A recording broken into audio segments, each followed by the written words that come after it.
Oi, pessoal do 8º ano, estamos iniciando mais um volume do nosso PET, né? O nosso volume 7. E esta é a nossa primeira semana. E o tema de vocês desta semana é urbanização e segregação espacial na América Latina.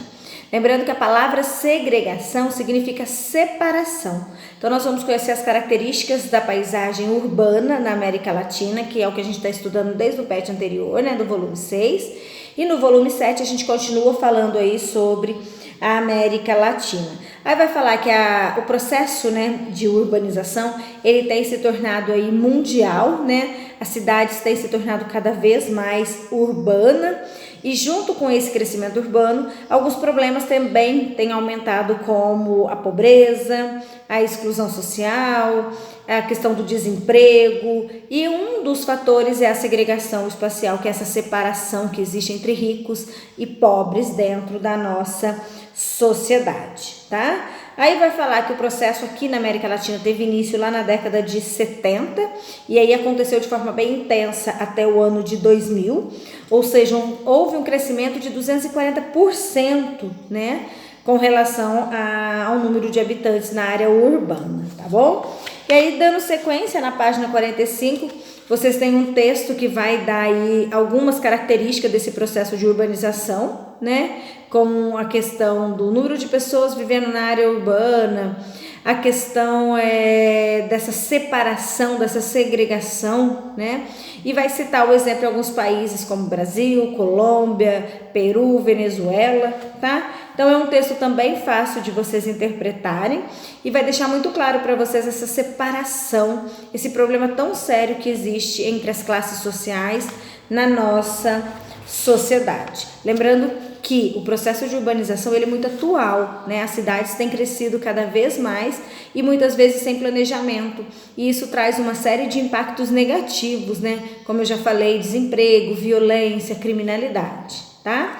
Começando nas atividades de vocês, a primeira questão vocês vão ter um trechinho de um texto para vocês lerem e depois, de acordo com a interpretação, vocês vão responder a pergunta 1 e 2. Tá? A primeira pergunta vocês vão ter que argumentar sobre a seguinte frase: a realidade de separação, diferenciação destacada no espaço urbano brasileiro se assemelha em países da América Latina. Isso também é perceptível na América Latina, essa separação que existe dentro da sociedade, dentro do espaço urbano? E a questão 2, quais características da chamada urbanização espraiada sugerida por Milton Santos? É o que está no texto que vocês têm que descobrir, né? Lendo, interpretando o que seria essa urbanização espraiada, tá? Então leiam, pesquisem, que é bem interessante o conceito e vocês às vezes conseguem identificar algumas coisas na região de vocês, tá?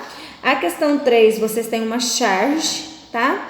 E aí vocês vão entender e interpretar essa charge, que ela está dizendo o seguinte: se a substituição de casas por outras moradias verticais, que são os prédios, né, é uma tendência, quais as vantagens disso? Qual é a vantagem de substituir as casas pequenas por prédios grandes? Ou, na sua opinião, você acha que não tem vantagem nenhuma?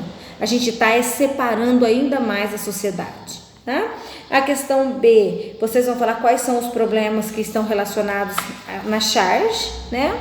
A questão 4 tem 2 imagens para vocês interpretarem e vão falar qual é o fenômeno vivenciado nas cidades da América Latina de acordo com as imagens, né? Presta atenção na primeira imagem, que ela traz logo de cara uma área de favela, né, de comunidades. E lá no fundo, prédio de luxo. O que isso quer dizer? Olha a questão da desigualdade social presente mais uma vez, tá?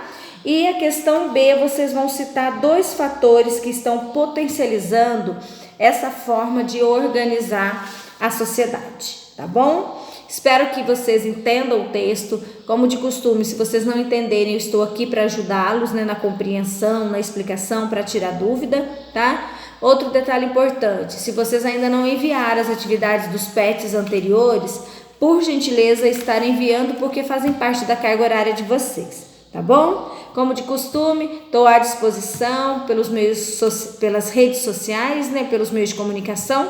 E até breve, boa semana de estudo para vocês.